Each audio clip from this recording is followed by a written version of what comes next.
Bonjour à tous, je m'appelle Mélanie Batz, je suis CTO chez OBO et donc ça fait maintenant 6 ans que je suis développeuse open source. Alors bonjour à tous, moi je m'appelle Stéphane Bégodeau, je suis développeur chez OBO, ça fait maintenant 7 ans que je fais de l'open source. Alors aujourd'hui on parle énormément de diversité dans l'open source, dans le monde du développement et même dans les entreprises de manière générale. Souvent, prendre en compte la diversité, ça se résume à mettre en place un code of conduct pour limiter les débordements. C'est très loin d'être suffisant. Donc aujourd'hui, on va voir ensemble ce qui nous a permis à nous d'arriver dans le monde de l'open source. On va vous donner des pistes pour que vous aussi vous puissiez y arriver. On va vous montrer toute la diversité qu'on a pu retrouver dans cet environnement et différentes choses qu'on a trouvées là-dedans, qu'on a pu aussi réintégrer dans notre entreprise. Et donc moi, mon but aujourd'hui, c'est d'essayer de partager avec vous mon expérience, de vous expliquer quand, comment et pourquoi est-ce que je suis devenue développeuse open source. Alors pour commencer, on va faire une petite étude ethnologique. Alors on va voir ensemble qu'est-ce que c'est qu'un développeur open source. Déjà, j'aimerais savoir, est-ce qu'il y a des développeurs open source dans la salle, s'il vous plaît? Ah, il y en a quelques-uns, c'est pas mal. Ah, c'est pas mal, c'est pas mal. Vas-y, je t'en prie. Alors, voici un spécimen de développeur open source. Vous allez voir, on va étudier ça d'un peu plus près. Alors, la croyance populaire veut que ça soit un homme, et plus particulièrement un barbu. Il vit et travaille seul chez lui, complètement isolé. Il boit du coca, il se nourrit de pizza, et en échange, il crache du code toute la nuit. Par-dessus tout, ce que le développeur open source aime, c'est les super-héros, la science-fiction et les chats. Alors maintenant, regardons à quoi ressemble un spécimen de développeuse open source. Bon, si on compare les deux, on se rend compte qu'il y a pas mal de différences. En fait, Mélanie, tu corresponds pas tout à fait au stéréotype classique du développeur open source. Ah ouais, je vous promets, j'ai beau essayer, j'ai tout fait, mais j'ai jamais réussi à me faire pousser la barbe. Impossible. Donc, bon, je vous l'accorde, j'ai quand même certains points communs avec eux. J'aime la SF, j'aime les chats et j'ai absolument rien contre un petit bout de pizza de temps en temps. Alors comment j'en suis arrivée à être développeuse open source? Parce qu'on se rend bien compte qu'à la base, j'étais pas prédestinée à ça a priori. Bon alors, d'après vous, A, B, C, D? Alors petit questionnaire. Réponse A, je vous propose, je suis née en sachant coder. Réponse B, je code jusqu'au bout de la nuit, j'organise des surprises parties. Ou la réponse D. Donc réponse A? Non, personne, ok. Réponse B? Ah, quelques-uns qui pensent que c'est pas mal. C'est pas mal, c'est pas mal. Réponse C, j'organise des surprises parties. Ah, ouais. Bien, bien, bien. Et la réponse D? Normalement, vous êtes une majorité, c'est normal. C'est toujours la réponse D. C'est toujours la réponse D qui gagne, rassurez-vous. Bon, alors on va vérifier ensemble. T'es né en sachant coder. À vous. Eh ben non, c'est faux. Ah.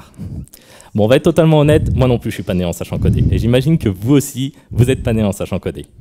En fait, moi, j'ai été formé, j'ai aussi appris avec le temps, j'ai pris le temps de me renseigner, j'apprends même encore aujourd'hui, je ne connais pas tout. On a tous entendu parler de ce développeur mythique qui est né en sachant coder, qui à 2 ans faisait du binaire, à 4 ans il écrivait du C, à 6 ans il écrivait même un OS entier. Nous, ici, on va plutôt casser le mythe.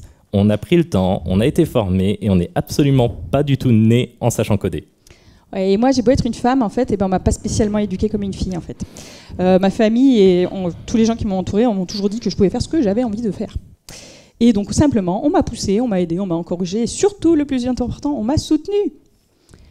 Donc, alors, on va essayer de voir à votre tour, vous allez voir, on retrouve ce petit slide de 2-3 fois dans la présentation. On essaye de vous passer un peu qu'est-ce que vous pouvez faire aussi, vous, dans votre vie de tous les jours, pour essayer d'aider d'autres personnes à devenir développeuses et ou développeurs open source en plus. Alors déjà, la première chose à faire, c'est faites attention à la façon dont vous parlez de votre parcours quand vous parlez avec d'autres gens. Par exemple, je peux commencer par vous expliquer que, effectivement, à l'âge de 10 ans, j'ai eu un ordinateur, j'ai commencé à développer des petits jeux vidéo en Pascal. Ouais, bon, je suis pas toute jeune, je suis vraiment désolée pour ça. Il faut bien commencer par quelque chose. Hein. Et ensuite, au lycée, j'ai intégré le cours d'info, j'ai commencé à apprendre en école d'un jeu à faire partie du club info et tout, parce que j'étais à fond. Et en fait, ou alors je raconte l'histoire autrement. J'explique qu'à 10 ans, mon papa, il est arrivé avec un ordinateur à la maison et il me l'a donné, il m'a laissé jouer avec. Déjà, c'est pas pareil. Ensuite, c'est mon frère qui m'a lancé des jeux vidéo et qui m'a montré que derrière, il y avait du code source. Donc, en fait, j'ai pas été regarder ça toute seule. Derrière, quand j'étais au lycée, il y a un prof de physique qui savait que j'adorais les maths, la science, etc., et qui m'a dit hey, « T'as vu, il y a des options FO et tout, ça pourrait t'intéresser. » Et puis ensuite, quand j'en suis arrivée en école d'ingé, il s'avère que les gens avec qui je buvais des bières, ils faisaient partie du club info et qui m'ont dit un jour hey, tu nous accompagnes, on va faire une journée autour des logiciels libres. Donc en fait, j'y suis pas arrivée seule, loin de là. Il y avait plein de gens autour de moi qui m'ont accompagné. Donc c'est pour ça qu'il ne faut vraiment pas sous-estimer le fait de soutenir, d'aider et d'encadrer des personnes qui pourraient essayer d'avoir envie de contribuer à des logiciels. Même vous, n'hésitez pas à prendre le temps d'encadrer des collaborateurs ou même des étudiants, voire même de la famille, des amis qui pourraient avoir envie de s'y mettre. Bon, tu codes toute la nuit, le week-end aussi. Et ben non plus, c'est dingue. Hein. Alors, effectivement, c'est une façon, je vous avoue, c'est une vraie façon de devenir développeur open source. Et il y a beaucoup de gens qui empruntent ce chemin-là. C'est de trouver un projet qui vous est utile, de commencer à contribuer un petit peu, déjà simplement en remontant des bugs. Puis après, petit à petit, vous vous intéressez de plus en plus au projet, donc vous devenez bêta-testeur. Puis vous commencez à participer à des hackathons, ce qui vous permet d'en rentrer dans du code. Et à un moment, vous êtes tombé sur ce bug qui vous horripile, vous en pouvez plus, donc vous vous dites, allez, je me jette pour de bon dans le code, j'y vais, je vais le fixer. Et vous finissez par avoir un patch, le truc de fou. Et vous envoyez ce premier patch au projet. Et vous faites ça sur votre temps libre. OK. Et petit à petit, avec la méritocratie, on touche le Graal. On devient committeur sur le projet open source. Et après, ça peut vous ouvrir d'autres voies. Par exemple, vous pouvez être embauché dans la boîte qui contribue massivement à ce projet libre. Il y en a de plus en plus. Alors la méritocratie, ça permet de faire le RET, mais parfois c'est un peu trop strict. En fait, on a tendance parfois à privilégier uniquement une méritocratie technique, ce qui fait qu'on va faire monter dans les projets les gens qui savent faire du code sophistiqué ou les gens qui sont juste capables de se faire entendre plus que les autres. Essayez de casser les stéréotypes, de voir les choses de manière beaucoup plus large, de créer des opportunités pour des profils vraiment différents. Il faut être capable d'aller plus loin que la méritocratie technique. Pour ça, il y a encore beaucoup de travail à faire. On ne dit pas qu'on a la solution. Mais il y a des initiatives qui sont lancées. Tu nous diras ce que tu penses de la discrimination positive. Vous allez voir, j'adore. Alors, qu'est-ce que vous pouvez faire déjà si vous voulez devenir développeur open source ou développeuse open source? Déjà, simplement oser participer à un projet. En fait, les gens qui sont en face, ils sont bienveillants, il ne faut pas croire, ils ne vont pas vous manger. Et en plus, ils ont tout intérêt à faire en sorte de vous intégrer et de vous aider à rentrer dans leur projet. Donc, il ne faut vraiment pas hésiter à aller discuter avec eux et leur proposer des choses. Même si au début, j'avoue, le premier patch que vous allez envoyer, c'est de la merde, qu'on soit clair. Mais c'est pas grave, ils vont vous expliquer pourquoi. Et là, à vous d'écouter, d'entendre et de recorriger. Après, deuxième point, au sein de vos entreprises, maintenant, vous allez être amené à chercher d'autres collaborateurs et à embaucher d'autres gens. Ce que j'aimerais aussi que vous preniez conscience, c'est que si au final, dans votre boîte, vous n'embauchez que des gens qui boivent du coca, qui mangent des pizzas et qui sont fans de SF, c'est qu'il y a un problème. C'est que vous n'avez pas conscience de vos biais. Faites attention, réfléchissez quand vous embauchez des gens à ne pas embaucher que des clones. Donc, comment on arrive en fait à devenir développeur open source quand on ne vit pas pour programmer, qu'on ne code pas le week-end et que je vous avoue qu'il y a 6 ans, même si au final j'avais réussi à avoir un patch, j'aurais jamais osé l'envoyer à des inconnus comme ça. T'organises des surprises parties ? Eh ben ouais, c'est comme ça que je suis rentrée dans l'open source. Alors, je vous l'ai dit, moi je suis convaincue par les valeurs du logiciel libre. Donc je suis venue au logiciel libre par le côté éthique. J'étais devenue militante du logiciel libre. Mais d'être utilisateur de logiciels libres, même militant de logiciels libres à développeur, il y a un pas. Donc effectivement, j'étais développeuse, mais par contre de logiciels propriétaires. À un moment donné, dans ma carrière, j'avais envie de pouvoir agir et d'être reconnue pour mon travail, parce que j'en avais marre de faire juste des petits scripts dans mon coin. Et par contre, j'utilisais tous les jours un soft open source qui s'appelle Axeléo, qui était créé et développé par une petite boîte française sur Nantes qui s'appelle OBO. Et donc, je me suis fixé un but simplement, je me suis dit, je veux être embauchée chez OBO. Donc pour ça, j'ai fait en sorte de monter en compétences techniques par rapport à ce qu'eux, ils avaient besoin. Donc ça, je l'ai fait dans mon coin toute seule, tranquillement. Et après, par contre, fallait qu'eux, ils me repèrent, qu'ils sachent qui je suis et que j'existe. Et par contre, du fait de mon passé de militante, je savais organiser des événements. Donc ce que j'ai fait, c'est que j'ai simplement organisé un événement qui correspondait à ce que eux cherchaient. Donc OBO travaille autour d'Eclipse, donc Eclipse, l'IDE Java, tout ça, vous remettez. Et donc moi, j'ai organisé une Eclipse Party. Donc ça, c'était il y a 7 ans. Ce qui m'a permis de rentrer dans le réseau. Donc moi, je suis rentrée dans l'open source par le côté social. Et c'est là que je me suis rendu compte qu'en fait, faire partie d'une minorité, c'est hyper utile. Profitez-en, sérieusement. Donc effectivement, vous allez tomber sur des boulets. Il y a toujours quelqu'un qui va vous demander votre avis sur les couleurs d'un logiciel, alors qu'en fait, vous avez codé le bousin à l'intérieur. Vous allez avoir droit à des blagues sexistes. Et encore, j'ai la chance, je ne suis pas blonde. vous allez avoir droit, fatalement, on est quand même dans un milieu un peu masculin, donc fatalement, vous allez avoir droit à l'ambiance foot-bière. J'avoue que le foot, c'est pas trop mon truc, mais la bière, par contre, ça va. Face à ça, vous allez avoir deux positions possibles. Déjà, simplement, dites aux gens que de temps en temps, ça suffit, et les gens, ils comprennent très très bien en face. De temps en temps, moi, je l'ai fait, et ils se remettent en question, et ils arrêteront les blagues sexistes. Ça va très très vite, il faut juste leur dire, c'est juste qu'ils s'en rendent même pas compte. Et après, parfois, vous tombez sur des boulets que vous savez c'est des âmes perdues. Juste laissez-les de côté, c'est pas grave, vous relevez pas. Ce que j'ai gardé, moi, de ça, c'est vraiment le côté positif du truc. Faire partie d'une minorité, c'est un avantage, on se souvient facilement de nous. Moi, je viens à une conférence, tout le monde sait que je m'appelle Mélanie, je le dis une fois, c'est bon, c'est réglé. Donc, il y a 6 ans, j'ai donc eu la chance de rejoindre OBO. Donc, je situe juste OBO, c'est une petite société spécialisée dans le développement d'ateliers de modélisation sur mesure, qui s'appuie par contre sur des technologies open source et qui est particulièrement impliquée en fait dans la fondation Eclipse. Donc, pourquoi est-ce que pour moi ça a été simple de les rejoindre et de m'y intégrer? Simplement parce que OBO est une entreprise qui est basée sur les valeurs de l'open source. Donc, les personnes sont hyper ouvertes d'esprit, elles sont à l'écoute, ce qui nous permet en fait de facilement échanger, d'apprendre les uns des autres. Et tout le monde est prêt à donner et à redistribuer leurs connaissances. Vous reconnaissez là quand même des valeurs très très liées au logiciel libre. Et tout ça, ça se fait dans un cadre de haut niveau d'expertise et d'excellence, où la qualité du code produit, elle est au cœur de tout. Donc une grosse partie du logiciel qui est produit à OBO est open source, et donc tout le monde voit tout le temps qu'est-ce qu'on fait. Ce qui fait que ça nous pousse toujours à faire de mieux en mieux, en fait, parce que du coup, tout le monde voit tout ce que vous faites. Donc vous faites attention avant de sortir quelque chose que ce soit clean, quoi. Et surtout, ce qui a été vraiment étonnant, c'est que c'était des gens qui étaient vraiment très à l'écoute. Ils étaient prêts à m'aider et à écouter ce que j'avais à leur apporter. Et ce qui est hyper important, c'est qu'ils m'ont offert des opportunités. Parce que comme ils écoutaient ce que je pouvais leur raconter, il y a un jour, je suis arrivée, je leur ai dit je souhaiterais fabriquer un chat qui fait des bulles avec un Arduino pour promouvoir nos solutions de modélisation. Ils m'ont fait OK, vas-y. OK, ils m'ont dit pas de problème. Donc on a traîné comme ça un chat qui faisait des bulles pour présenter des solutions de modélisation à nos grands groupes, et ça marchait hyper bien. À part dans une petite PME de 50 personnes qui est capable de vous écouter, je ne sais pas où est-ce que vous pouvez trouver ce genre d'opportunité. Donc ça, en gros, c'était pour l'ambiance que je résumerais comme très ouverte et inclusive à OBO quand je suis arrivée. Mais aussi, et surtout, ce qui m'a permis de les rejoindre, c'est le fait qu'ils m'ont offert un poste en télétravail. Parce que moi, j'habite pas à Nantes, alors que OBO est à Nantes. Moi, j'habite à Toulouse. Et il était hors de question que je passe au nord de la Garonne, pour être clair. Donc, j'ai pu obtenir le job que je souhaitais, tout en restant au même endroit physiquement. Et pourquoi est-ce qu'ils n'ont pas hésité à me proposer ce poste en télétravail? C'est simplement parce que les équipes, elles sont habituées à travailler avec des gens à distance. Parce qu'elles sont impliquées sur du logiciel libre. Alors en fait, il ne faut vraiment pas que vous vous mettiez de frein pour pouvoir embaucher les meilleurs profils qui correspondent à ce que vous souhaitez. N'hésitez pas à proposer du télétravail et à changer votre manière de travailler pour vous ouvrir aux autres.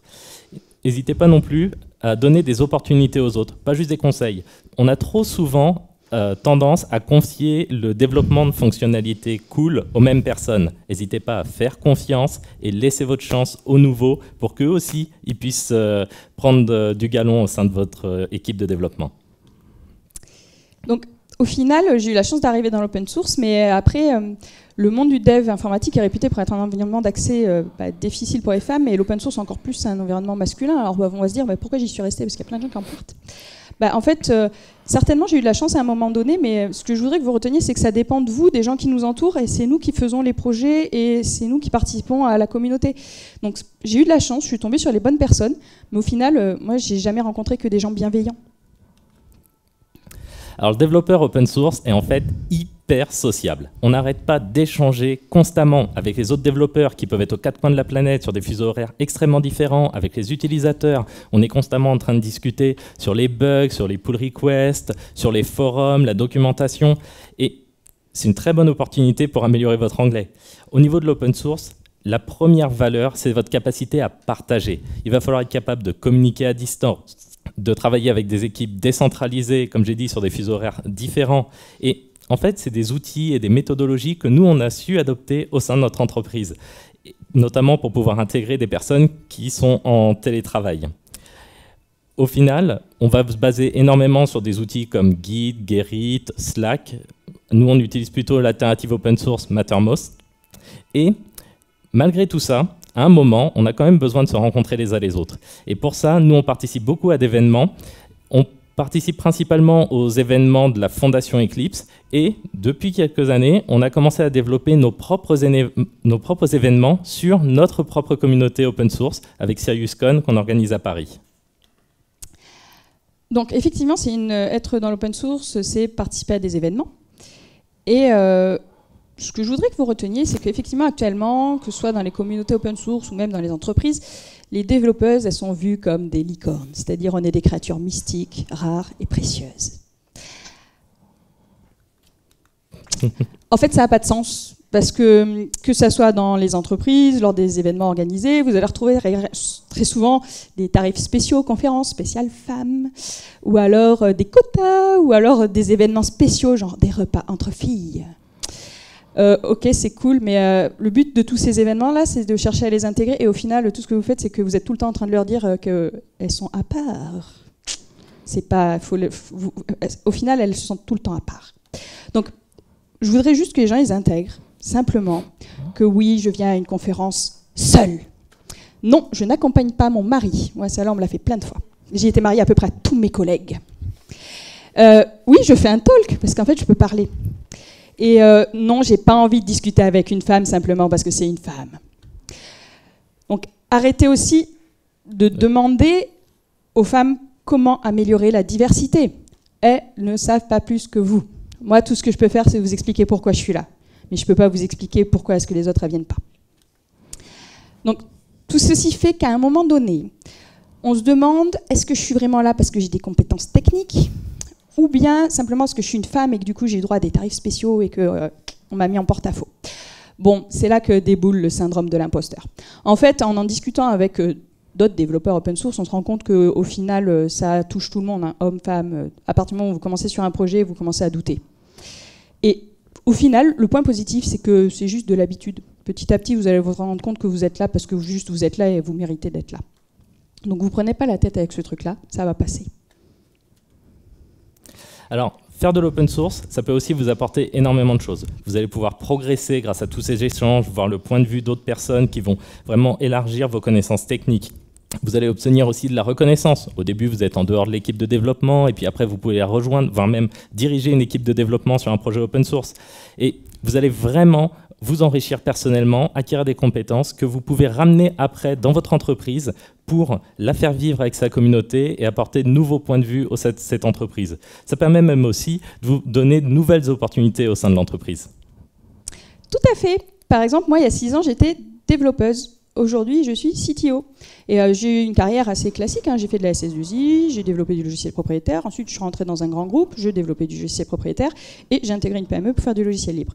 Et c'est à ce moment-là, en fait, que du coup, je suis rentrée dans un contexte où les gens ils m'écoutaient, ils m'ont proposé, ils se sont rendus compte que je savais faire des choses. Et au final, petit à petit, je suis montée. Et donc maintenant, au bout de 6 ans, je suis directrice technique d'une équipe de 10 personnes qui est basée sur Nantes, alors que moi, je suis toujours à Toulouse. Et on travaille sur une dizaine de produits open source différents qui sont soit hébergés par la Fondation Eclipse, soit sous GitHub. Donc comme quoi, l'open source, ça peut amener à plein d'autres choses. Alors si vous devez retenir quelque chose, quelques petits points aujourd'hui, c'est vraiment considérer l'open source comme un énorme moyen permettant d'élargir votre vision, casser les stéréotypes, donner des opportunités aux autres. Prenez le temps d'encadrer et d'écouter les autres. Ça vous permettra vous aussi de monter en compétences, de devenir visible dans une communauté et vous pouvez gagner des nouvelles capacités que vous pouvez ramener dans votre entreprise pour être forte de proposition. Et surtout, ne soyez pas étonnés qu'il y ait une fille qui développe, en fait, c'est tout à fait normal. Et après, moi, j'ai juste un dernier point important, c'est que les logiciels libres, codez-en, c'est bon. Hein. Il n'y a pas de doute, tout le monde peut le faire. C'est clair. Donc allez-y, n'hésitez plus, et puis plus on est de fous, plus on code, donc venez tous nous rejoindre dans l'open source.